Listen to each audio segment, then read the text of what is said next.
ఈరోజు క్యాన్సర్ అనేది మనం నివారించుకునే అవకాశాలు కూడా ఉన్నాయి. యామారితే ప్రమాదం.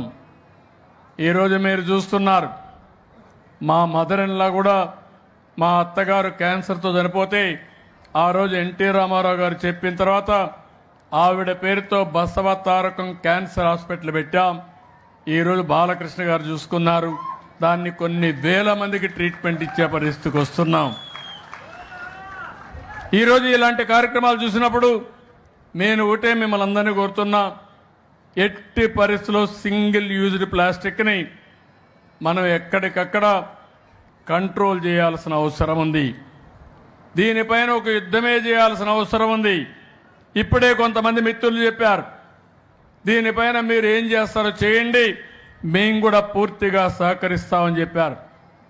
ఇక్కడుండే యువతకు కానీ మహిళలకు కానీ ప్రతి ఒక్కరిని ఒకటే కోరుతున్నాం, ప్రభుత్వం చాలా శ్రద్ధగా ఉంటాం. 6 నెలలు టైం కూడా ఇస్తున్నాం. ఎక్కడికక్కడ మనందరం కూడా చైతన్యవంతులు చేద్దాం. ఫేజ్ 1 ఏవైతే ప్రాణాంతకమైనటువంటి ప్రమాదాలు వచ్చే పొల్యూషన్ ఇచ్చే ప్లాస్టిక్ని పూర్తిగా అరికడదాం. ఒకవేళ ప్రొడక్షన్ నుంచి వస్తే వాళ్ళని కంట్రోల్ చేద్దాం. ఇప్పుడే నాకు కొంతమంది పిల్లలు ఇక్కడ తయారు చేశారు, రాగితో గ్లాస్ తయారు చేస్తున్నారు. ఆ గ్లాసు కాఫీ తాగేసి ఆ రాగి కూడా మనకు ఐస్ క్రీమ్ మరి కప్పును తిన్నట్టు దీన్ని కూడా తినేయచ్చు. అంటే న్యూట్రిషియస్ ఫుడ్. అంటే ఇలాంటి వినూత్నమైన ఆలోచనలు వచ్చాయి. దీనికి మీరు కూడా దోహదం చేయాలి. అదే మరి ఒక్క చెట్ల నుంచి అవి తీసుకొని అక్కడి నుంచి ప్లేట్లు తయారు చేస్తున్నారు. అరటి దాంట్లో నుంచి ప్లేట్లు తయారు చేస్తున్నారు. ఒకప్పుడు ఆకుల నుంచే తయారు చేసేవాళ్ళం. ఇక్కడంతా కూడా ఏవైతే తుంగుంది, ఇక్కడ గుర్రపు డెక్క, ఆ గుర్రపు డెక్క చాలా ప్రమాదం. గుర్రపు డెక్క నుంచి ఇప్పుడు ఎరువులు తయారు చేసే పరిస్థితికి వచ్చాం.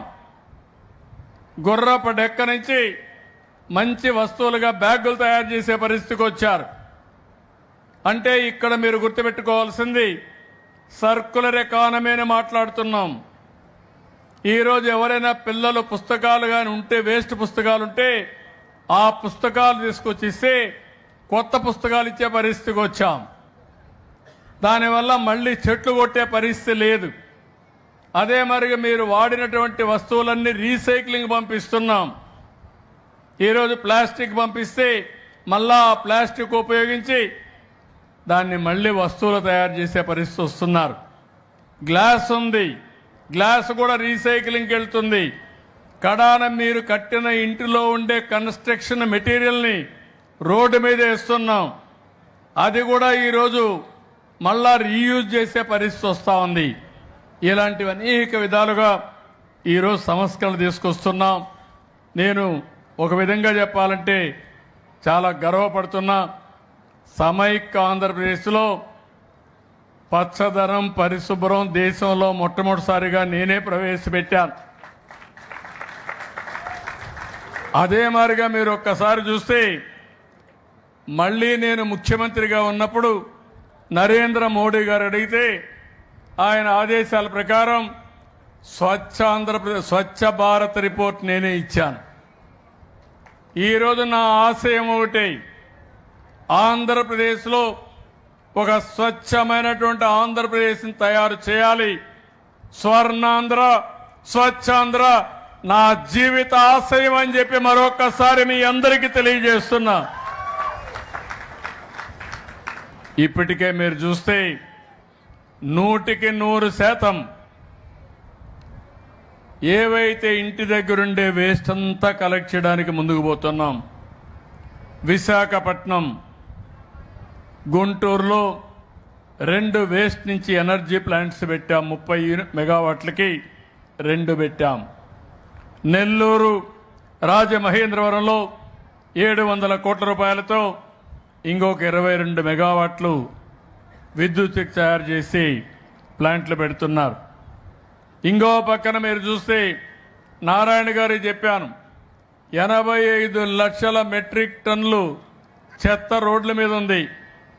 51 లక్షలు తీశారు. ఇంకా దగ్గర దగ్గర 35-36 లక్షలు ఇంకా ఉంది. అక్టోబర్ 2వ తారీఖున ఎక్కడ కూడా చెత్త లేకుండా చేసే బాధ్యత నారాయణ గారు తీసుకుంటున్నారని చెప్పి కూడా నేను మీకు తెలియజేస్తున్నా.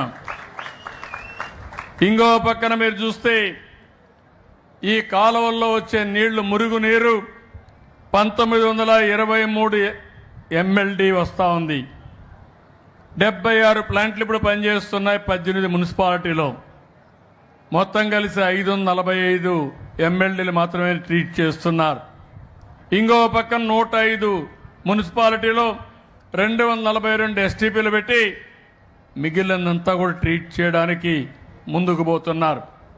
2027కి 100% లిక్విడ్ వేస్ట్ మేనేజ్మెంట్ అంటే మురుగు నీరు ట్రీట్ చేసి మళ్ళా చెరువుల్లో కానీ వ్యవసాయానికి కానీ మన గార్డెన్స్కు ఉపయోగించుకునే పరిస్థితి వస్తుంది.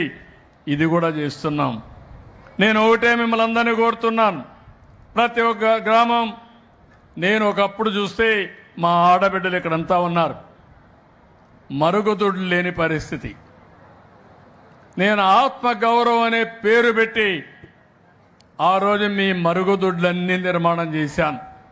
ఈ విషయం మీరు గుర్తుపెట్టుకోవాల్సిన అవసరం ఉంది. ఈరోజు కొంతమంది మరుగుదొడ్లు కడితే సరిగా వాడడం లేదు.